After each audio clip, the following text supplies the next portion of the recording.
Participatory Learning. Tom Mackey is from the Center for Distance Learning at Empire State College. And I'll remind everyone to please turn off your cell phones and fill out a section evaluation. I'll tell you where to get to that at the end of the session. So here's Tom. Clark, thank you very much. Welcome everyone. Thanks for coming in today on this beautiful day outside. I just want to take a quick survey. How many folks here are currently teaching? Doing some sort of teaching. Okay, how many people here are working in a library or are a librarian? Okay, very good. Instructional designers? Okay, so we have a pretty good cross-section here. What I'd like to really talk about today is kind of a big picture related to some of the emerging literacies that have been evolving over the last few years in response, I think, to some of the rapid and I think revolutionary changes that we've seen in social media in particular. I developed a framework in working with Trudy Jacobson, who's distinguished librarian at the University of Albany. So a lot of what you're seeing today is the research that we've developed. So overall, in some ways, I think that this presentation is focused on some of the readings that I'm currently conducting for a book that we're actually working on about metaliteracy. We published an article last year in College and Research Libraries called Reframing Information Literacy and Metaliteracy. And the whole idea of the article was to really reinvent information literacy for the 21st century, which sounds kind of bold as I hear myself say that. But we're really trying to challenge our own sort of understanding of what information literacy is within these contexts and these environments. So a lot of what you're seeing relates to some of my reading for the chapter that I'm currently working on. And I'll be covering a few different things. So first of all, I want to talk about this idea of participatory learning that George Siemens mentioned in his keynote speech today. I also want to just kind of do a snapshot of some of the trends in social media that we've been seeing. And I think that you're all familiar with these trends, but it's always fascinating for me to look at some of the things that are happening. Then I want to look at some of the emerging literacy frameworks, including transliteracy and metaliteracy, and talk about how our framework we see is a little bit different. And then we conducted a survey last year for the book that we're working on now that really looks at all of these issues. And the response rate was incredible. We received over 500 responses. And so this will be an opportunity to kind of report out on that and really talk about some of our initial findings. So this is kind of emerging as ideas, but I wanted to share that with you. As I was thinking over the weekend about this idea of connectedness and what George Siemens was talking about, and his sort of key question today is, what do connections do?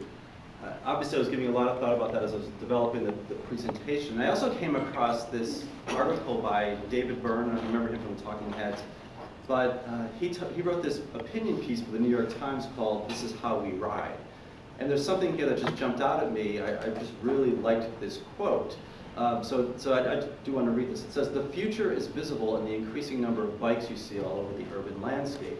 This simple form of transportation is about to make our city more livable, more human, and better connected. New Yorkers are going to love the bike share program. Culturally and physically, our city is perfectly suited for it." So what he's talking about is this new bike share program that is apparently taking off in New York City that will have over 400 different locations where people can access a bike, pay a small fee, and then use that bike for transportation throughout the city. So I like this idea of what is connectedness. It's really about making things more livable, more human, and better connected. And I think that that's what we're all trying to do in this environment. And I think this idea of the bike and people riding around the bike, riding around their city to have a different understanding of it through this kind of program is, I think, a really good metaphor for this. This is a picture actually of the library just across the way here. So from SUNY Stony Brook just yesterday, showing the bikes. And what I thought was really interesting about this article is that Byrne says, with this program, everyone has a bike. And isn't that what openness is all about? But openness doesn't just happen, it has to be really strategic. So for New York City to make this decision and to really think about the urban landscape in this way, I think is really powerful. And I think this is what we need to do as educators as well. So just kind of a quick thought. I thought that was a good way to start. I'm currently looking into this idea of participatory culture and participatory learning, and what does that mean? And I think it's one of those terms now that we all use. In looking at this, obviously, Henry Jenkins is really critically important. And he was first looking at this before the emergence of the web, because he was really thinking about it within the context of television.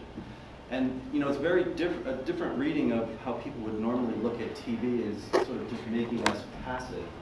His approach was really that looking at fan culture, a lot of fans really create meaning and project meaning onto the kinds of TV programs that they view.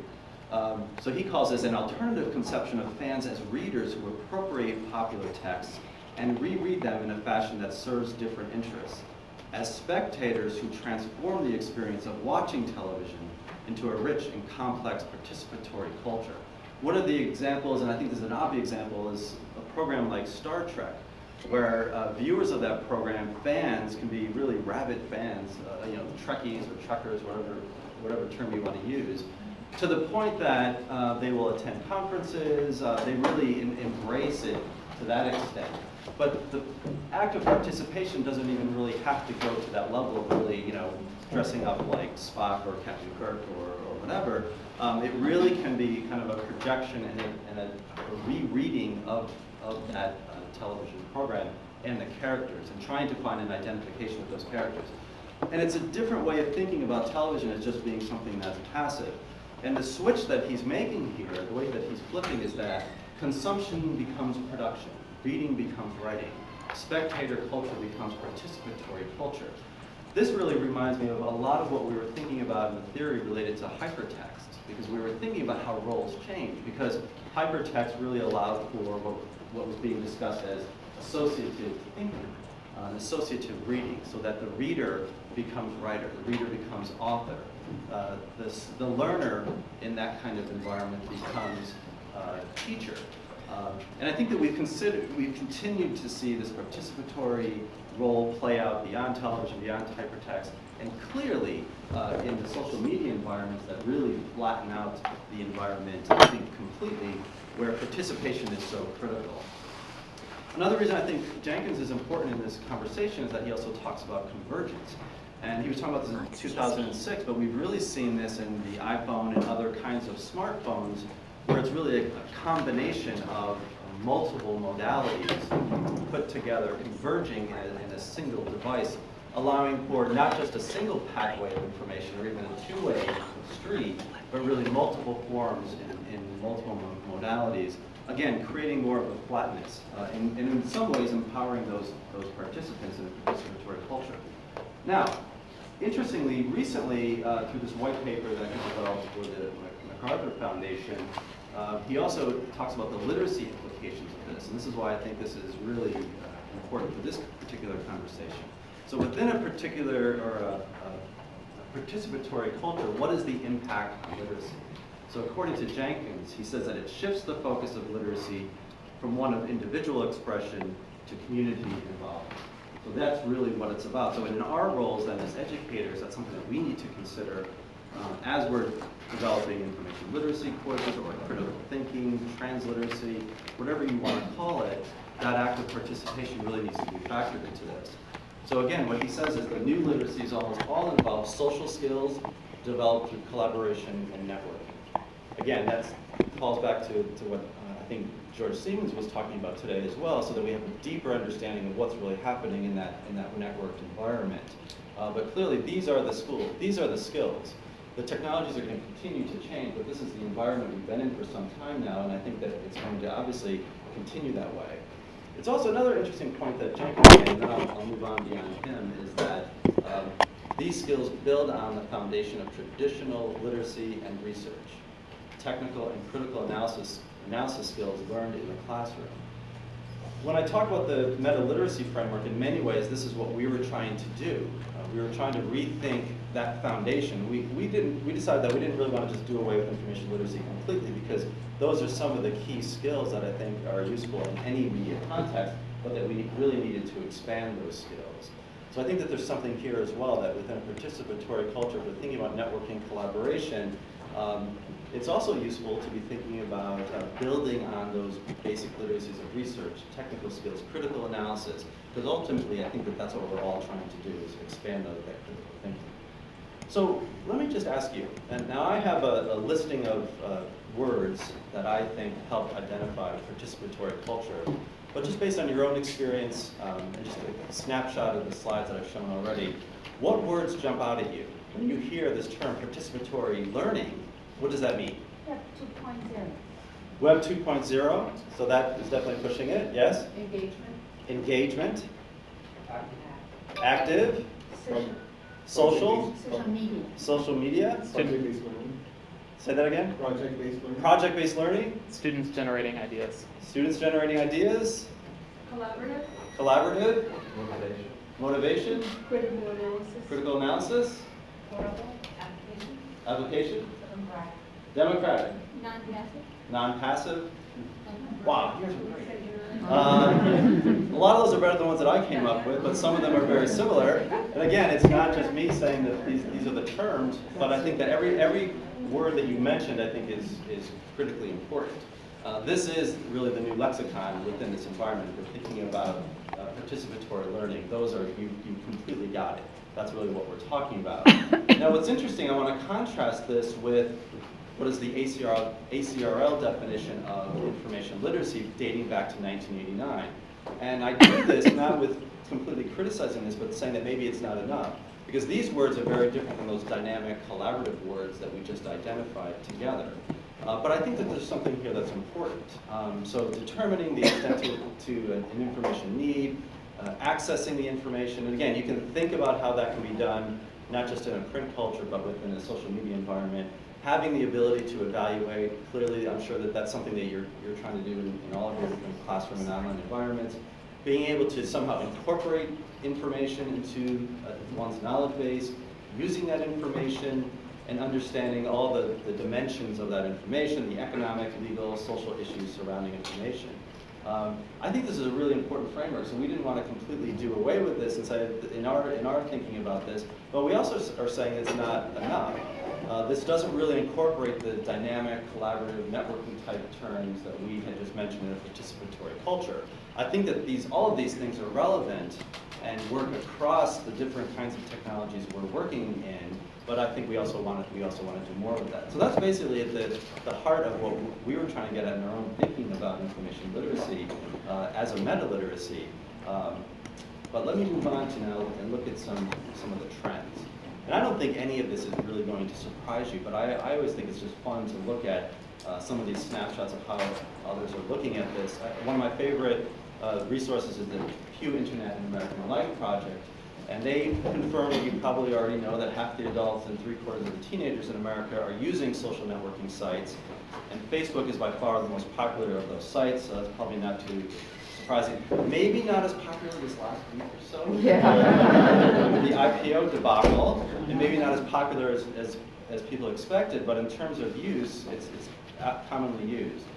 But this was something interesting as I was drilling down into this one article, or this one report from Pew, is that, and this also relates to what George Siemens was saying about sort of connections, and how sometimes we look at that at the surface level and we think, oh, Facebook, everyone's connected. But according to this, and I think there's a lot here for future research, we might not be as connected as we might think. Because what Pew identified is that on Facebook, as the common saying goes, a friend is a friend is a friend. Although we probably all know that when you friend someone, it's not the same as being a friend with someone. But on Facebook, this is the exception rather than the rule. When we explored the density of people's friendship networks, we found that people's friends lists are only modestly interconnected.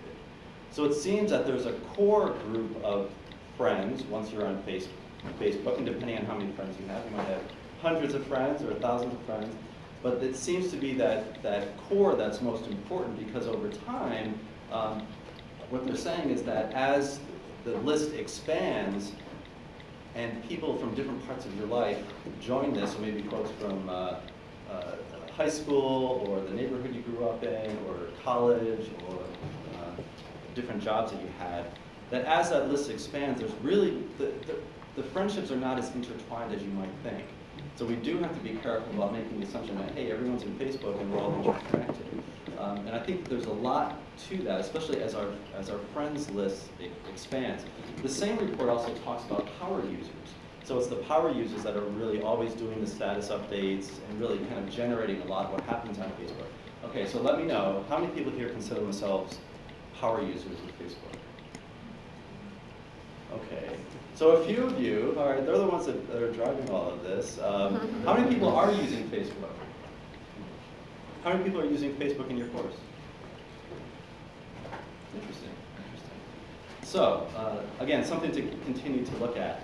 What I find interesting, though, is that whether or not friends are combined or intertwined or not, is that what we're doing is, with Facebook now, it's going beyond going to a site to connect, to find information.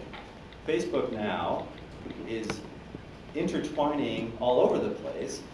So it's not just a site, but it's a site that's linked to other sites. And this is what I really find fascinating about this, is that if I go to TripAdvisor, for example, because friends do make, some friends can make a decision to link their Facebook to TripAdvisor and to the articles that they read and all these other, every time you go to a website now, there is a connection somehow to Facebook, linking back, again, collecting more information about you, and also providing information within these contexts, which I think is really fascinating. So I'm not saying this in a judgmental way at all, I think that's for you to decide.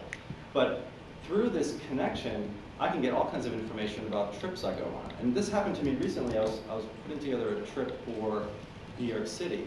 And I always go to TripAdvisor. I love TripAdvisor. I find it just fascinating. But now with this new interface where it tells me what my friends thought about it, what my Facebook friends thought about it, it automatically tells me, it automatically shows me what their reviews were. So if they went into TripAdvisor, reviewed a hotel, that will automatically come up. I don't have to ask for that information. I don't have to ask my friend for that information. The friend has already said it's okay to share it, so it's being shared. So recently I was looking at this hotel room, or not hotel room, but a hotel in New York City, and it looked actually pretty good. The ratings were good. But someone who's on my Facebook list, not a close friend, but someone, so we're not that intertwined, but they're on my Facebook list, and I read what he said about this hotel, and I said, whoa, no, there's no way I'm going to possibly stay at that place. Now, TripAdvisor has those kinds of reviews, but there is something that, for me, reading it, it was someone that I'm somehow connected with, it gave it more credibility. So this is something that is, we really have to keep an eye on and determine what we think of this, but it is a fascinating development. So it's not just the site, it's how the site is connecting with all these other sites. Now, also, because a lot of this is about content creation and how we share information on the web and using social media, I also want to just look quickly at a few of some of this other sort of trending information that you can easily find out there. And by far, if you just look at this sort of graph, it's really showing the social media sites where sharing is happening, sharing of some sort of content. And by far, Facebook is really where a lot of that sharing of information is happening. Of course, we have Twitter, Yahoo, MySpace, and all the other ones that you would expect. But by far, Facebook is one of the biggest ones. I'm going to show you some other, how people are sharing on blogs in a second. It's also important to note, and again, no surprise, that we're almost at the 50% mark of people having smartphones. So going beyond the regular phone, but having this emergent device that connects all of these different applications. So that's significant, not surprising, but it continues to happen. Now, Technorati.com I think is a great resource, again, for looking at this trending data. And this idea of, there is evidence that it's we are in a participatory culture. I think just the fact that people are blogging indicates that, because people are doing individual blog sharing and people can comment on that.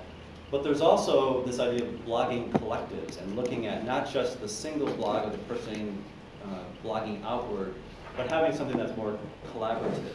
And looking at this data from overall sort of everyone to the hobbyist, to the professional, part-time professional, full-time professional, and corporate environments and the entrepreneur, the blue part of the bar is individual blogs. The red part of the blog is collective. So this is something that's emerging about 10% overall, but it's interesting that in corporate environments, the kind of collective blog is something that seems to be trending upward. And so that's something that we may see as well. Again, evidence of a participatory culture. the kinds of things that people are blogging and sharing, again, no surprise, we can easily take a picture and share it with our mobile devices. Without a doubt, digital images are the most common here, really pretty much across the board, from everyone to hobbyists to professionals. Videos, second highest, some audio sharing of content, but that again is going to continue to happen. Another quick trend is that Twitter continues to increase, so it doesn't sound like a lot, but it is a pretty rapid increase within a year. And again, looking at 2011, at least 13% of online adults were using Twitter. But that's an increase of 8% from the year previous, and I'm sure that that's going to continue to go up. I found this interesting as well, again from Technorati. Do you create these assets yourself or get them from another source? So in terms of what you, content creation, the blue is I create them myself, the red is I repurpose these assets from other sites. And that's I think interesting as well, that it's pretty much split down the middle. Most people are creating the assets themselves that they're sharing. Other people are repurposing them.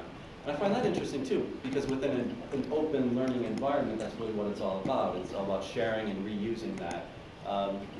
But what I was kind of surprised by here, looking at this closer, is that the little comment down here is that this is actually a significant drop from 67%.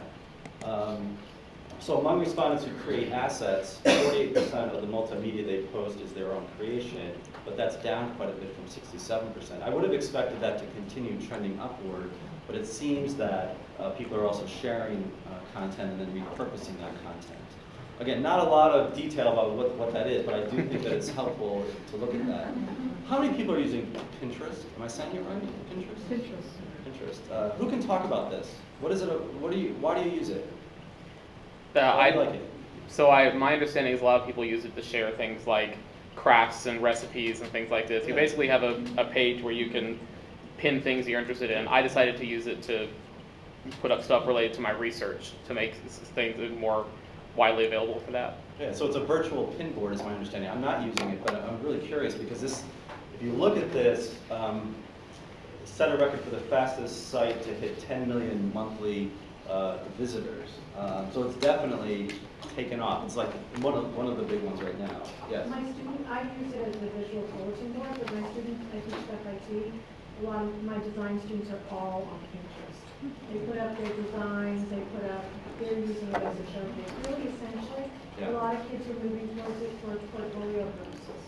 And again, very much, I think, along the lines of participatory. You know, you're creating something, you're sharing it. You're finding something, you're sharing it.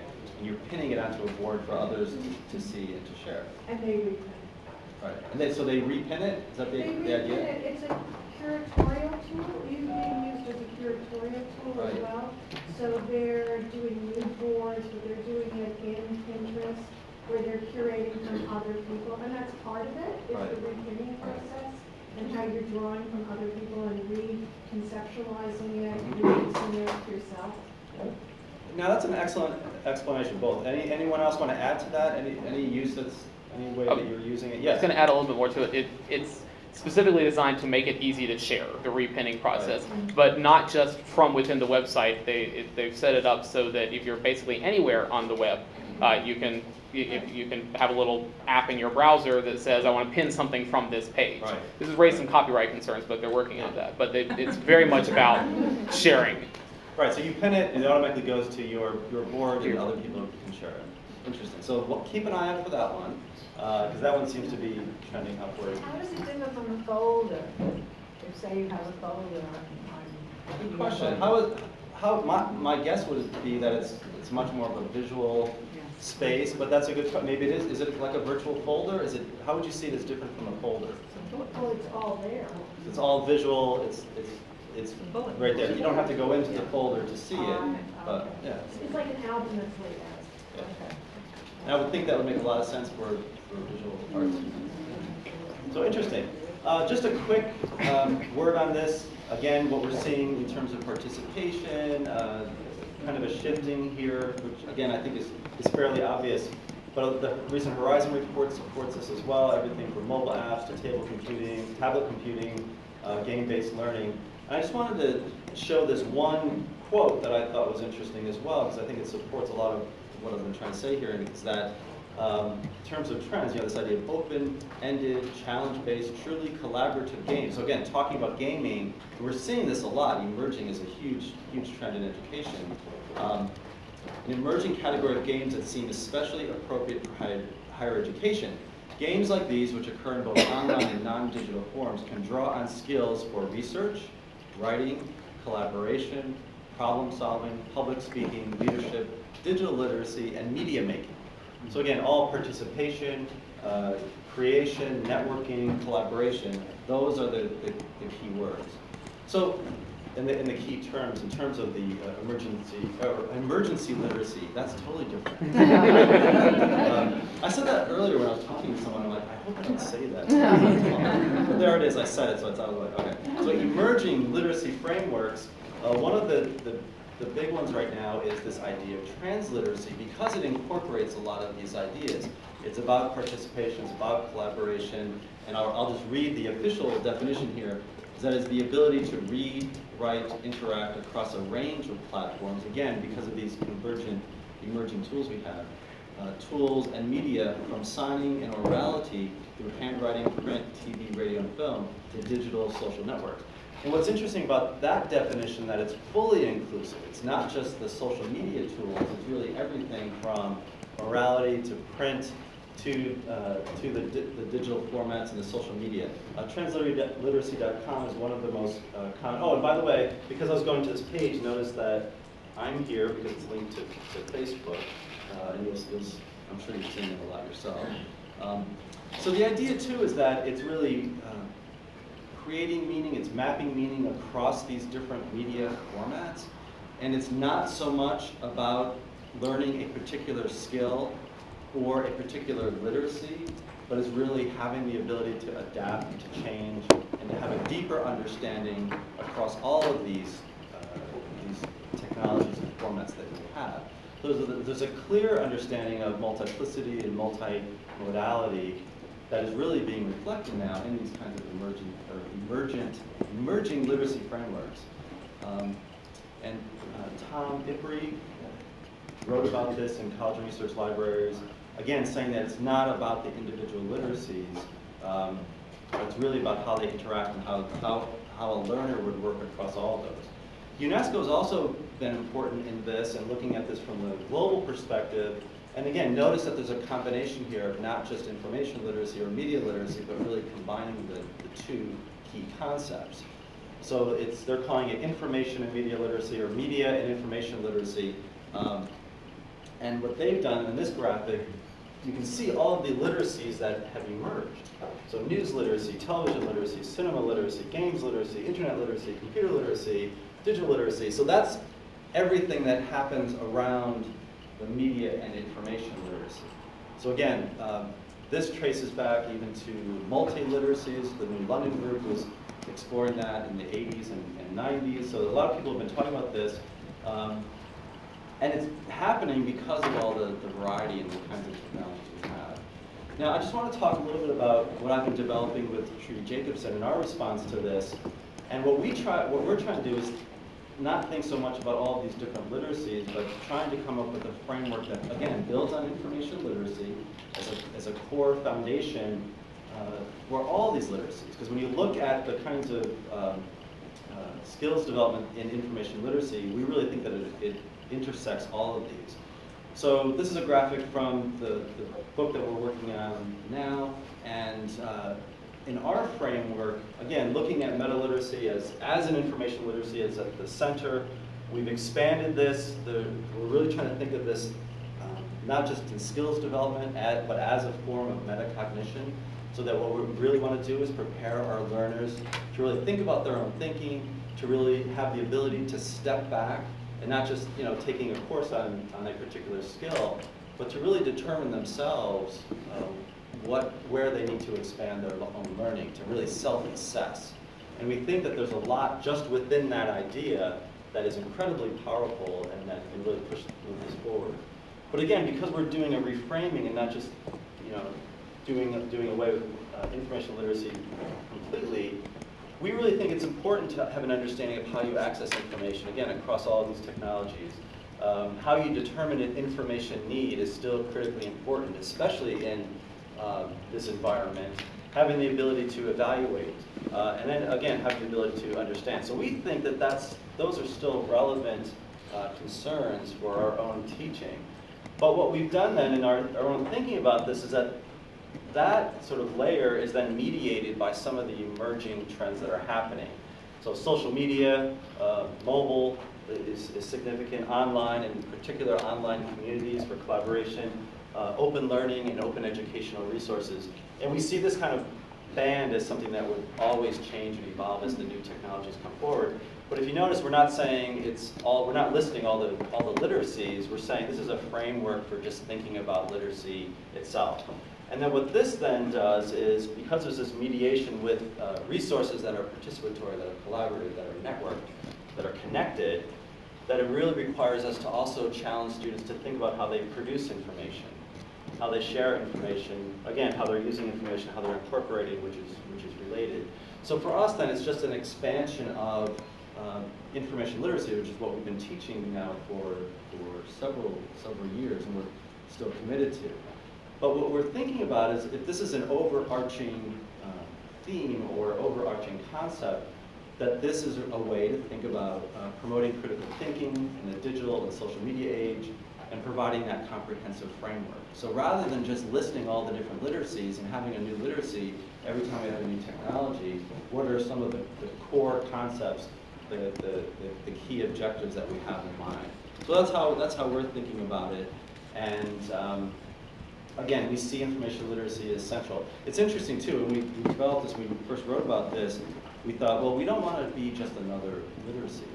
That's part of what we're working against. But as soon as this got out there, and it's interesting when people blog about what you write about, that's how people are talking about it. They're talking about it as another literacy, like transliteracy, and we're thinking, oh, no, that's not exactly what we had in mind. But we're okay with that too, because we're happy that people are talking about the framework. And I just wanted to say a little bit more about this and then move to the survey information. Again, now I'm going to go through this quickly now, because I do want to get to the survey data. The fact that metaliteracy itself is metacognitive, that having this, trying to prepare students so that they're self-assessing their own learning, their own needs and areas for improvement. And that will help us move beyond just thinking of skills and thinking more of knowledge acquisition. And not only as an individual, but as a member of a community in collaboration with others in networked environments. So let me kind of go quickly now to this. We did do a survey, and this is just kind of a sneak preview of what we've come up with. So it's very rough in terms of our analysis of it. We did we used SurveyMonkey, 25 questions, Likert scale. Some of the questions were open-ended, or some of the questions had open-ended responses. We primarily targeted librarian information science and faculty, listservs, LinkedIn, and colleagues. It's interesting, the librarians in the room, we were hoping for a broader array because we also wanted faculty, but it was 85% librarians that respond to this. And again, that's because they're teaching information literacy and they're involved in that. But we're really impressed by the response that we had. Over 551 that started the survey, 361 completed it fully, but for every question, they had the option to opt out. So we had one of those statements at the beginning where they didn't have to answer everything, and they kind of took us up on that. So,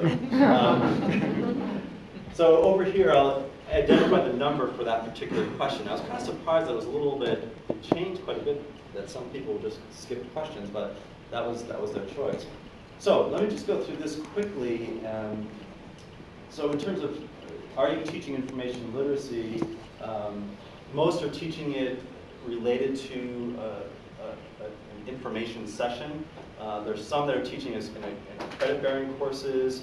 Others, it's a component of a discipline-specific course. So it's still very much that it looks like that library session. Most are not teaching it for credit, and then it kind of varies. So some are teaching it for 1 credit, 2 credit, 3 credits. So that's a little bit changed. But again, it's not something it's always being taught as credit bearing. Most are teaching it face-to-face, many blended, which I thought was really interesting, so a pretty strong number of blended, 200. Then some are doing it fully online, so again, that depends on the context of their own environment. Most are teaching either both undergraduate and graduate students. If we were to separate the two, most are teaching undergraduates with some graduates, and some are doing both. Again, not too surprising, and not surprising, especially when we're looking at this, that most of the respondents were from research universities, and then the 4 years and then the 2 years. So we did get a nice cross-section. So which of the following literacies are you most familiar with? And so what we did was, rather than listing them all, because it's not possible, in our first article about this, we identified what we saw as some of the key literacies related to social media in particular. So media literacy, digital literacy, cyber literacy, visual literacy, mobile literacy, critical literacy. So there's definitely an understanding of those terms out there, which we think is important. Which of the following literacies are components of information literacy?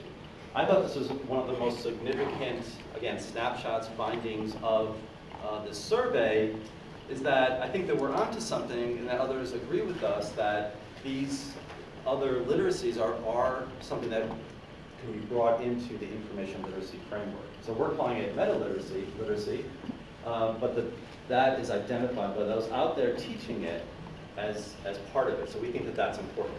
So which of the following literacy frameworks are you familiar with? Metaliteracy, they're familiar with. Most are transliteracy, new media literacy. These are some of the other terms out there. ICT, information communications technology, and information fluency. So there's definitely, this is a group of respondents that are familiar. And then which of the following literacy frameworks do you think are related to information literacy? So it's a little bit different in terms of the responses, but we're, again, happy that, we found it interesting that metaliteracy was seen as identified with information literacy, transliteracy, new media literacy, and these other participatory, collaborative type literacies. Which of the following literacies are important to include in information literacy instruction? Again, consistent with the other findings, that within this particular group, most of these are.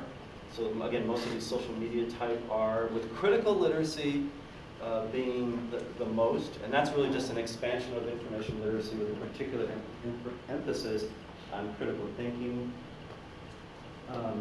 Which of the following are reasons for not including related literacies in information literacy instruction? The number one reason, I do not have enough classroom time to teach related literacies.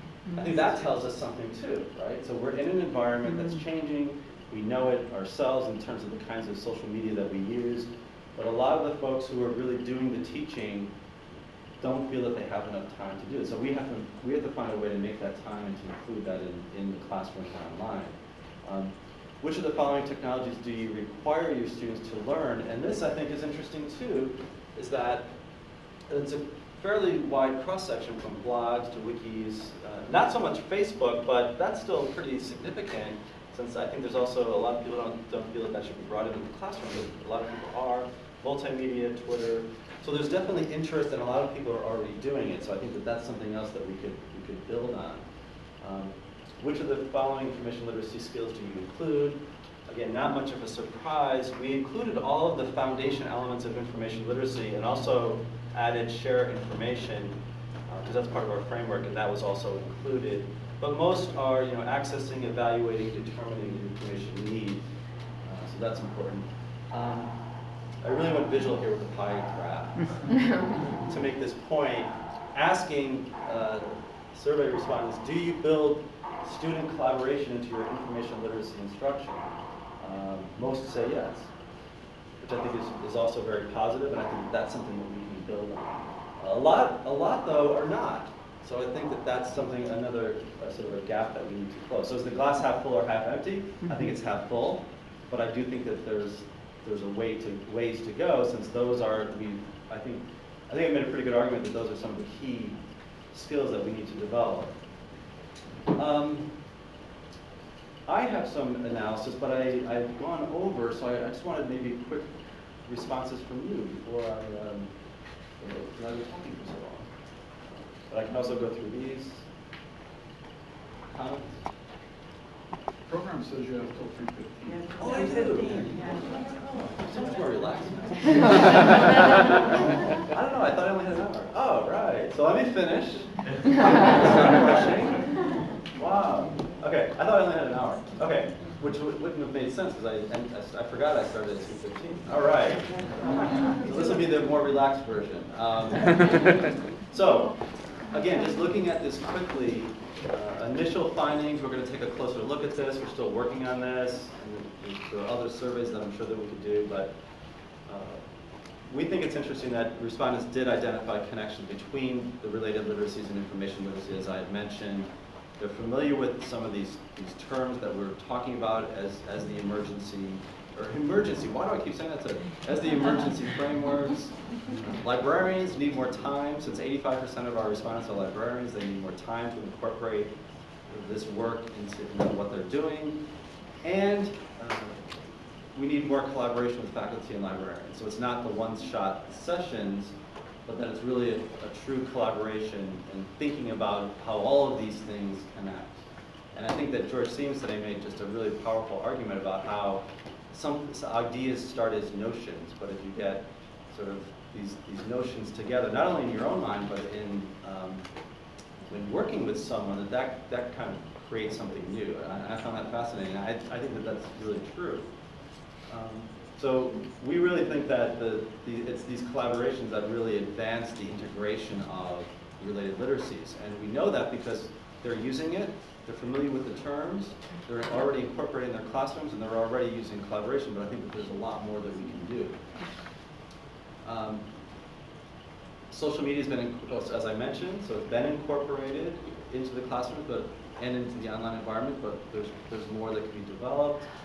I forgot to mention this when I was looking, because I was going through those slides so quickly, but that the one slide that showed all of the tools that people were using, if you really look at them, a lot of them were the presentation tools, more so than the social technologies. So they were using blogs and Twitter and Facebook, but by far the presentation technology was the one that was used the most. So I think that we really need to go beyond that and think beyond just the use of presentation technologies, and also to continue to include and expand our use of social media technologies. You know, think about incorporating Facebook. I think is really important. We don't want to just avoid it. Some of the issues I raised today about how it's integrating with all these other websites and sharing information, and you're checking in and saying where you are, and all these other kinds of questions related to Facebook and all the fascinating things that it does, that should really be brought into these conversations. And if we're thinking about literacy and information and how we understand information, that's critically important. And then learning opportunities related to collaboration and sharing, I think that that's critically important. That's really what we want to expand. That's, you know, we're in a participatory culture, and as educators, I think that that's what we need to do. And I think that that's what we are doing, and I think that that's what this conference has really been an example of. The kinds of collaborations, the kinds of tools that you're using, the way you're approaching pedagogy and open learning is fascinating. So I think we're definitely getting there, but there's more that we can do. All right, now I have a nice comfortable time to questions and answer. Hey, John. Keith. One disconnect that I saw coming out of your drafts is that, I mean, obviously there's a desire to have more time to deal with these related literacies, but still the primary mode for information literacy instruction is that one-shot, here's the library session. Right. And I just don't see that as a venue for teaching these related literacies. Agreed. That's definitely what jumps out. And it's interesting because in the information literacy world and library information science, that's what's often critiqued, is that one-shot library session. The librarians in the room, I'm sure, are familiar with that concern. So it does have to be integrated. And there are a lot of different models out there. Trudy Jacobson is working at the University of Albany, and they have 2-credit courses. They also work with faculty in incorporating it into their classrooms. But there's still, the library environment itself has those sessions. And I don't think it's just the actual space. I think in some ways we do that in the virtual space, that we have a module that is the information literacy instruction module. In some ways it's virtual, but it's also that one-shot session that we need to move away from. I agree completely. Yeah, any other thoughts about how you read the data, even though I moved through it quickly would be really helpful, because that's the stage we're at now, is really looking at it and analyzing it. So thanks. Yes? Not so much a data question, but more tied into what was just said about a 2-credit course that allows that. I mean, it's hard to argue against the importance of that. But at the same time, we're under tremendous pressure to lower the number of credits required for a degree. How do you make room for these additional needs? What goes out so something can come in? I'm not looking for an answer. I feel like that's probably a challenge many of us are facing, because we're being told these degrees require too many credits now. Pare them back. SUNY says we're not approving anything that is above so many credit hours in an associate's degree. Don't bring it to us, because it's coming back to you. What does everyone else think? I don't think anything has to go out. I think if you look at some of the data here and some of the findings from the Project Information Literacy, where they asked faculty members to submit assignments, I think what another angle, instead of just approaching it through students, trying to instruct students on this, is approaching faculty and say, if you incorporate some of these questions that students have to ask, and ask them to present and find and share information in different ways than a 5 or 10-page research paper, some of that stuff begins to be built in to the course. So things don't have to disappear, the credits don't have to disappear from X program or Y program, but you can swap out pieces that maybe don't need to be there anymore. Well, I Yes. also go back to the collaboration with our libraries and our librarians, because they are a key resource, and we have an online tutorial for information literacy, and I did a small study, and I had a bunch of students use it for the first time. It was a pre-test, post-test treatment kind of deal, and they had a tremendous eye-opening experience just from doing the online tutorial. Instead of eliminating anything, just incorporate it in and work with our librarians and incorporate it into our everyday classes. It's a lifelong learning skill set that they need to survive, and just knowing where their information's coming from and whether it's good information or not good information, and being taught basic skill sets beyond Google is really what they need. And again, this will carry them on for a lifelong, experience of learning. Right, so it's really thinking beyond credits. It's really thinking about how it integrates into the entire curriculum. I Yes. think it's a really complicated question about the credits, because yes, we're being asked to reduce the amount of credits, but I think they have to reassess the curriculum, because too often students are coming to college without these skills. They're assumed that they have them. The attitude is, we'll just integrate them into the pedagogy in other areas, and we shouldn't be siloing the skills. But I think, we're familiar with Trudy's curriculum for the 2-credit courses that she gives. I think they're incredibly important. I would really be an advocate for saying that whether it's a 2-credit or whatever it is, I think every student in the SUNY system coming in should have these kind of literacy skills taught to them the first semester. Presentation skills, all these things are critical, and the students do not have them. Yes, they know how to use Facebook, they know how to use social media, but they don't know how to do research using, and it's a vastly complicated area that most schools are not addressing at all. Teaching our students in upper division how to do research on the internet is really, they don't know it at all by the time they hit 6th semester in our schools. Excellent point. Yes. I was going to sort of expand on what they're saying and say it's not necessarily students or faculty. Both sides need some type of support. A few years ago, Suffolk had a writing across their curriculum, and you need TLP centers who work with professors. I use Facebook, I use e-portfolios, but not everyone does, and not everyone realizes the support is there. So if you can incorporate something into, say, a freshman seminar, where there's certain things that they have to cover, and also support instructors beyond that you may be able to do it without increasing the number of credits that are needed. Good point. Were you going to say something? No, Oh, I thought I saw someone else raise their hand over here. Yes. Any thoughts on like getting this into the K through 12 curriculums? Get it in before they're living with the computers in their classrooms. I mean, like they should be coming into college with these skills.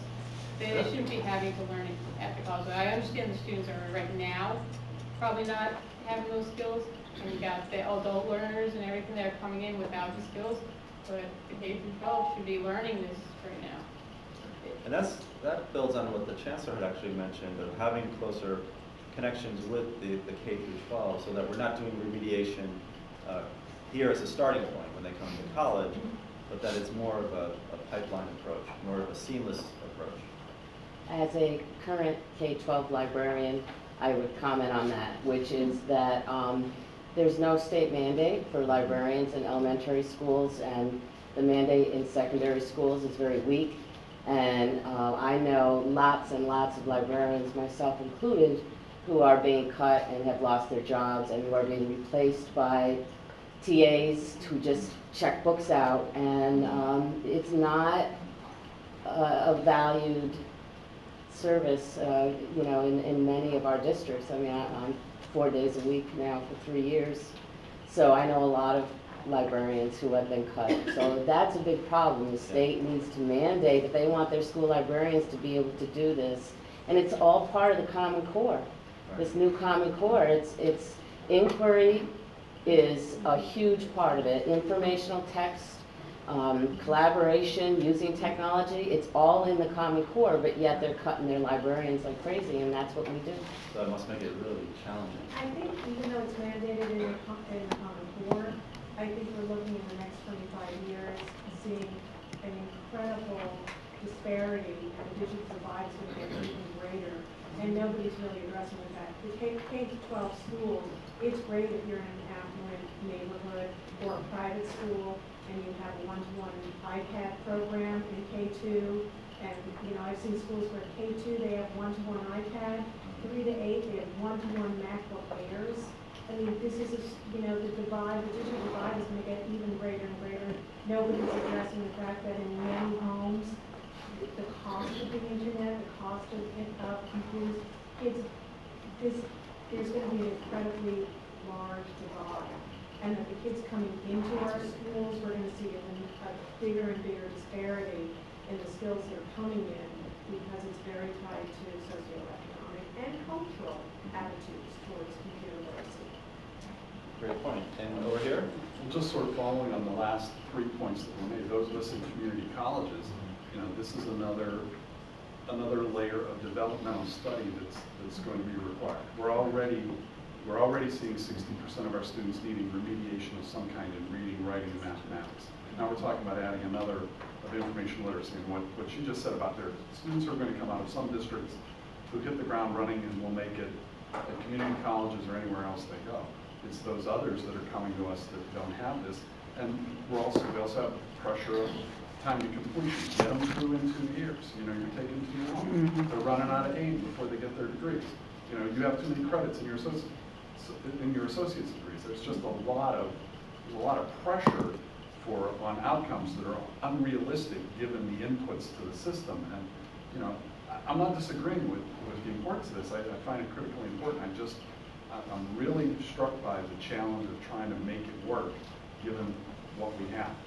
Do you find, I want to get to this person too, but I just want to follow up quickly.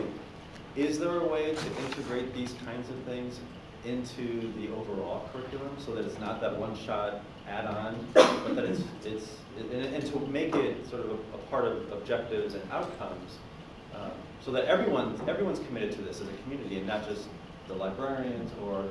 I think we've got to get a lot of faculty buy-in, and in some areas there are people who would say, absolutely, I want my students to be able to do this, and they should be able to do this, and I'll make it happen in my class. And there are others who are saying, well, wait a minute, you're talking about me changing my entire course. No, this is what I do, and if they're not ready to do it, they're not ready.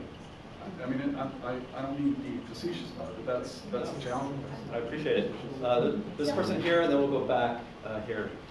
I just wanted to speak to the question about K-12 and shouldn't this be happening and being addressed in K-12. It actually is being addressed in K-12. There's a movement called the Partnership for 21st Century Learning Skills, which is a nonprofit that has been articulating the kinds of skills that students should have, that not just information literacy, but also communications literacy and other kinds of literacies. And what they have done is put together a framework of standards for K-12, and they've enlisted the help of all of the national K-12 subject matter associations, like the National Council for Social Studies, NCTM, NCTE, to design or describe examples of this in practice across the disciplines. So for NCSS, for example, I was on the technology committee when we were working with the 21st Century Partnership.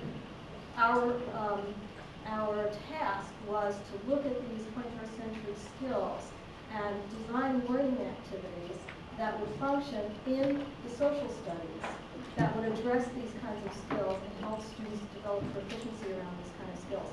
So that's already sort of in the works. I think what we're going to find, though, is that there's going to be a little bit of a blip or a gap between students arriving as freshmen in college fairly proficient with these and students leaving K-12 fairly proficient with them, because it's happening incrementally.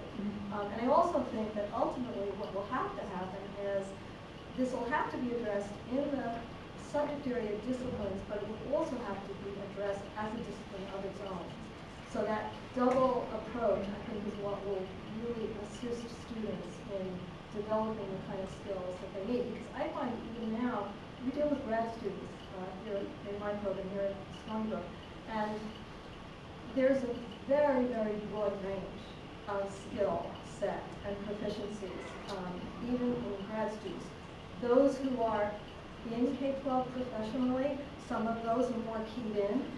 Some of the ones who are just fresh out of their bachelor's degrees are more proficient, and yet others are not. It's surprising to find out that even though a lot of them are using all of these tools, they're using them at a very surface level. So they're not necessarily getting to the point of critical thinking, but rather just using these as entertainment or, information sharing. And that's exactly what we want to get Yeah, beyond. not necessarily for collaboration and making meaning out of it. So two more comments, and then we're going to have to wrap it up because the time is up. Hi, I just wanted to piggyback on what Joe was saying, because we're from the same school. I teach the Chemical Dependency Counseling Program. It's a 2-year degree program specifically aimed at get this degree and get to work. And most of my students are, probably 50% or a little more, are adult returning students. And what I've been doing is teaching them the specific literacy skills that they need in order to go out and be successful at this job. So, and I think that that's something new that I have incorporated, but things like engaging clients, doing an evaluation, getting the information, communicating to a treatment team. Things are going online at many of the agencies that my students go to work. So, and they're doing all these things online. So, I can focus them into learning these multiple literacies that they need. But as far as some of the bigger ones, and the ones that are, it would be difficult to fit all of that into a class on top of all the other information that I need to dump into their brains in 2 years. So. And one other, thank you. One other person right here. Were you going to say something? Okay. I was just going to say, and I know this might be unpopular, but as a librarian, I have to say, you first have to integrate the faculty into this. You have to get them to understand and really participate in all of these literacies. As someone had mentioned, and until the faculty adopt these kinds of literacies and know them and can use them very well, then it's not going to work. I think this is as much gen ed as every other gen ed we have discussed at our campuses ad infinitum. And unfortunately, a lot of faculty don't want to take the time away from their subject matter to involve themselves in this or partner with libraries to do this. But, we always say it's not the knowledge that you go away with, but the ability to find that knowledge later on after you've left the university that makes you an information literate person. So Janet, last word? Last word, as a faculty member, I'm in a department which decided that our students were suffering from not having these skills. So we determined as a department to infuse these skills into our classes. And I simply want to say that, one, I think we started out with the right idea, but two, it didn't work as well as it should have because as a faculty, we did not come to a means of deciding when the students can learn. First of all, how they would learn these skills. I mean, I said, well, I'll have them write 2 extra papers, that sort of thing. But we didn't really decide how we would decide when the students had indeed learned these skills. So if you're thinking about engaging your faculty, one way to consider it might be to get your CAO to ask department chairs to work with the librarians so that you could train the faculty. And then the last thing that we didn't think about in my department was how to assess that the students had learned these skills. But you could easily add that, and you, especially the librarian specialists, I think could help the faculty see that. So that's a plan that might work for you. You've been great. Thank you so much. Oh, I was just going to say thank you all, and thank you, Dr. Mackey.